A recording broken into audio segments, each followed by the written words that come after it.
है गाइस, तो आज हम एक्सप्लेन करने वाले हैं सैंडमैन एपिसोड 1।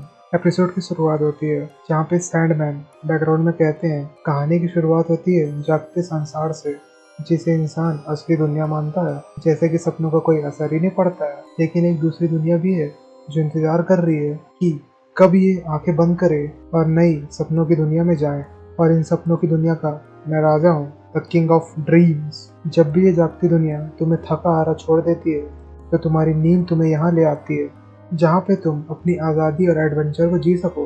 और तुम जितने भी डर का सामना करते हो, उन सब डरों पे मेरा बस है और मैं उन्हें कंट्रोल करता हूँ। सैंडमैन कहता है कि अब शायद तक मैं नहीं बचूंगा, क्योंकि मैं नाइटमेयर के राजा कॉरिंथियन से लड़ने जाने वाला हूँ। सैंडमैन की लाइब्रेरियन कहती है कि आप सपनों के राजा है, पर नाइटमेयर की दुनिया में आपकी शक्ति बहुत कम पड़ सकती है। अब हम देखते हैं 1916 में, जहाँ पे हमें इंग्लैंड का सीन दिखाया जाता है। हम डॉक्टर जॉन हाथवे को देखते हैं, जो कि लॉड्रिक बर्गस से मिलने के लिए जाते हैं।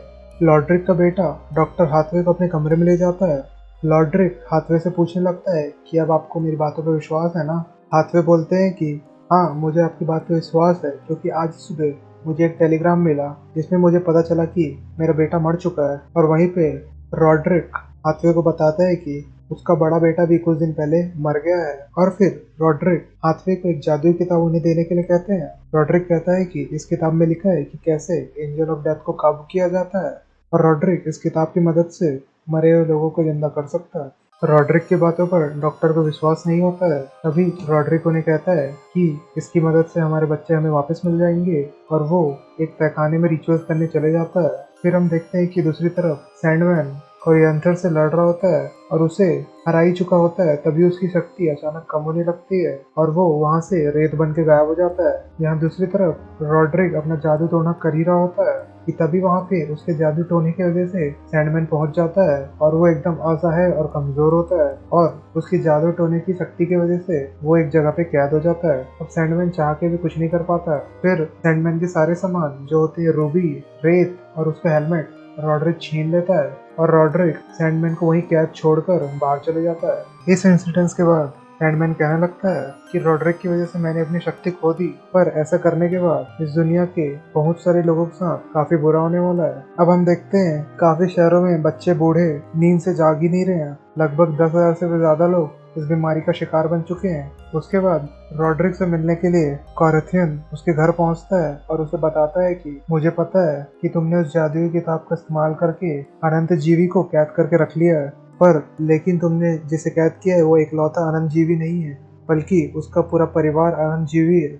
कॉरिंथियन उसे बताता है कि तुमने जिसे किडनैप किया है वो सपनों का राजा सैंडमैन है, और उसकी चीजों का इस्तेमाल करके तुम किसी पर भी काबू पा सकते हो और अपनी उम्र कम कर सकते हो। और कॉरिंथियन रॉड्रिक को बहुत सारे टिप्स भी देता है जिससे सैंडमैन उसके पिंजरे से कभी आजाद ना हो पाए। और वो उसे ये भी बताता है कि यहाँ पे जो तुम उड़ता हुआ कौवा देख रहे हो, ये साधारण कौवा नहीं बल्कि एक रेवन है, जो कि किंग ऑफ ड्रीम्स के साथ हमेशा रहता है। और वो उसे ये भी बताता है कि तुम में से कोई भी सैंडमैन के सामने सो मत जाना, नहीं तो वो तुम्हारे ड्रीम से निकलकर उस पिंजरे से बाहर आ जाएगा। इसलिए रॉड्रिक अपने सारे गार्ड्स को नींद ना आने की दवा देता है। फिर उसके बाद हम देखते हैं कि रॉड्रिक सैंडमैन से मिलने के लिए जाता है और उसे बताता है कि मैं जानता हूँ कि तुम किंग ऑफ ड्रीम्स हो, पर मैं तुम्हें कैद करना नहीं चाहता था, बल्कि मैं एंजल ऑफ डेथ को कैद करना चाहता था, जिससे मैं अपने बेटे को वापस ला सकूं। रॉड्रिक सैंडमैन से कहता है अगर तुम मेरी ये इच्छा पूरी कर दो तो मैं तुम्हें जाने दूंगा, पर सैंडमैन कुछ नहीं कहता है और शांति से चुपचाप वहीं पड़ा रहता है। पर सैंडमैन की चुप्पी के कारण रॉड्रिक उससे बोलता है कि अगर तुमने मेरी विश पूरी नहीं की तो मैं तुम्हारी चीजों का गलत इस्तेमाल करूंगा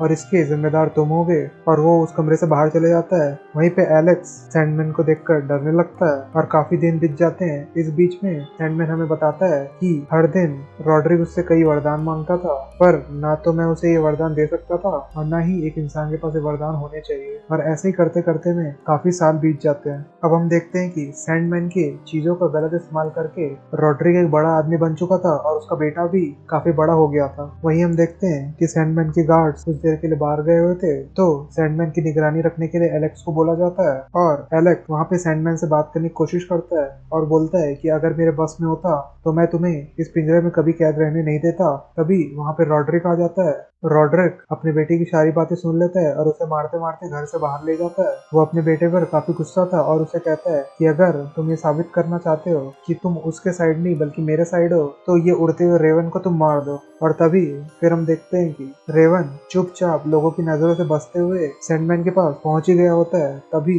एलेक्स उसे मार देता है। उसके बाद हम देखते हैं अगले सीन में ईथल अपने कमरे की चीजें तोड़ने लगती है और ईथल एलेक्स को बताती है कि वो मां बनने वाली है, लेकिन रॉड्रिक उसके बच्चे को मारना चाहता है क्योंकि ये बच्चा उसका था। और कुछ देर बाद ईथल रॉड्रिक को छोड़कर भाग जाती है और साथ ही साथ उसके वो सामान भी ले जाती है जो रॉड्रिक ने सैंडमैन से चुराए थे। फिर हम देखते हैं रॉड्रिक सैंडमैन के पास जाता है और उसे ये सारी बातें बता देता है और कहता है कि मैं तुम्हें आजाद कर दूंगा और इसके बदले तुम्हें मुझे बहुत सारे पैसे और अमृत तो देना पड़ेगा। और अभी भी सैंडमैन चुप ही रहता है और तभी गुस्से में रॉड्रिक कांच तोड़ने लगता है और एलेक्स रॉड्रिक को रोकने की कोशिश कर रहा होता है। तभी रॉड्रिक एलेक्स को कहता है कि मेरा बड़ा बेटा तुझसे अच्छा था और अगर वो यहाँ होता मेरी जरूर मदद करता। और एलेक्स उससे कहता है कि अगर तुम्हारा बड़ा बेटा यहाँ होता तो तुमसे उतनी नफरत करता जितनी मैं करता हूँ। एलेक्स रॉड्रिक को अपने पास से दूर ढकेलता है जिसकी वजह से रॉड्रिक का सिर फट जाता है और उसकी वहीं पे मौत हो जाती है। अब सीन शिफ्ट होता है 9 महीने बाद, जहाँ पे ईथल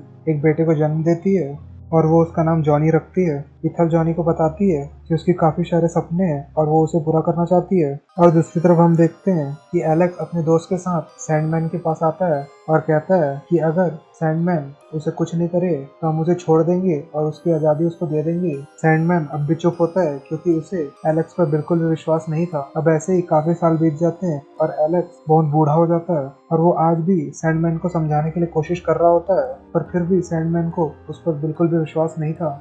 अब एलेक्स कहता है कि अब दोबारा वो सैंडमैन को समझाने के लिए नहीं आएगा और वो कमरे से बाहर जा ही रहा होता है कि उसकी व्हील चेयर से वहाँ पे सर्कुलर ट्रैप का कुछ हिस्सा मिट जाता है। और तभी रात के समय वहाँ पे एक गार्ड बात करते करते सो जाता है और उसकी मदद से सैंडमैन बाहर आ जाता है और सैंडमैन सभी गार्ड को बेहोश करके अपनी दुनिया की तरफ चला जाता है। और फिर हम देखते हैं कि सैंडमैन एलेक्स के सपने में चले जाता है और उसे पूरी जिंदगी ना उठने का श्राप देता है। दूसरी तरफ कोरिंथियन को पता चल जाता है कि सैंडमैन आजाद हो चुका है और इस बात को सुनकर कोरिंथियन डर जाता है। अब हम देखते हैं कि सैंडमैन अपनी दुनिया के बिल्कुल सामने खड़ा था। फिर वहीं पे सैंडमैन की लाइब्रेरियन आती है जिसका नाम लूसियन होता है। अब सैंडमैन अपनी दुनिया का दरवाजा खोलने ही वाला होता है कि लूसियन उसे बताती है अब आपकी दुनिया वैसी नहीं रही जैसी आप छोड़ के गए थे। सैंडमैन देखता है कि उसकी पूरी दुनिया तबाह हो चुकी है। लूसियन बताती है कि जैसे आप गायब हो गए थे महल के काफी लोग महल छोड़कर चले गए थे और इस बात से सैंडमैन को काफी बुरा लगता है और वो लूसियन से कहता है कि मैं दोबारा अपना दुनिया बनाऊंगा और इस दुनिया के सारे लोग वापस लौट आएंगे। और इसी के साथ ये एपिसोड यहीं पर खत्म होता है। तो गाइस, आई होप आज की एक्सप्लेनेशन वीडियो आपको पसंद आई होगी। अगर पसंद आई है तो इस वीडियो को लाइक और शेयर करना मत भूलना और इसी तरह की एक्सप्लेनेशन वीडियोस और भी देखना चाहते हो तो इस चैनल को जरूर सब्सक्राइब करना। मिलते हैं नेक्स्ट वीडियो में। Bye bye.